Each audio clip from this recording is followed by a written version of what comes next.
Hollywood serait-il à vendre? Ce fut effectivement le cas. D'ailleurs, la Chine a dépensé beaucoup d'argent ici. Il y a eu des transactions de plusieurs milliards de dollars. Le financement de certains films récents se faisait à hauteur de 35% selon une étude du Los Angeles Times. Mais comme avec tous les blockbusters hollywoodiens, il y a eu une torsion. Il y en a toujours une.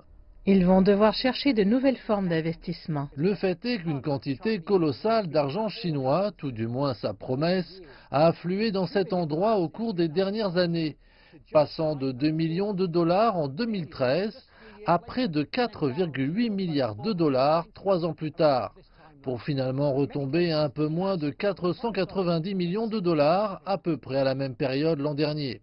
Et maintenant, dans de nombreux cas, les fonds ou des engagements d'investissement ont tout simplement disparu. Qu'est-ce qui s'est mal passé? Eh bien, il y a eu plusieurs raisons.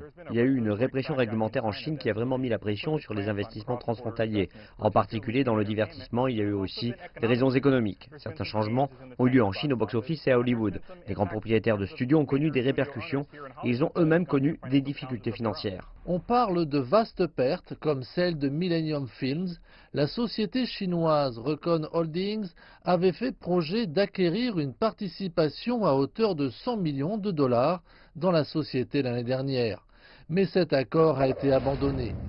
Dalian Wanda a de son côté annulé son projet d'acquérir Dick Clark Productions pour 1 milliard de dollars.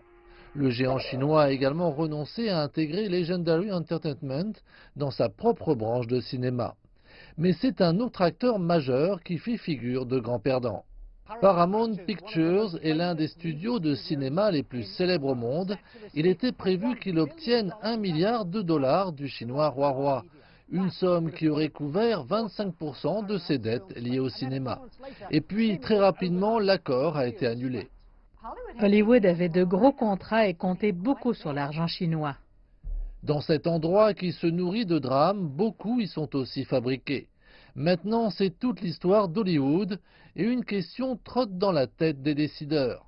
Alors que se passe-t-il maintenant? Hollywood ne reçoit plus d'argent de la Chine, vers qui se tourne-t-il? Si l'argent peut être obtenu de la Chine ou des marchés étrangers, le secteur devra se tourner vers les sociétés numériques qui recherchent de plus en plus de contenu, pour les jeux par exemple, pour la téléphonie mobile, pour les boîtiers. Il y a toujours un besoin de contenu avec ces nouveaux fournisseurs de médias et ils vont devoir passer des accords avec les studios, que ce soit pour une programmation longue et ou courte. L'histoire d'Hollywood prend une nouvelle direction avec une fin heureuse aussi insaisissable que jamais.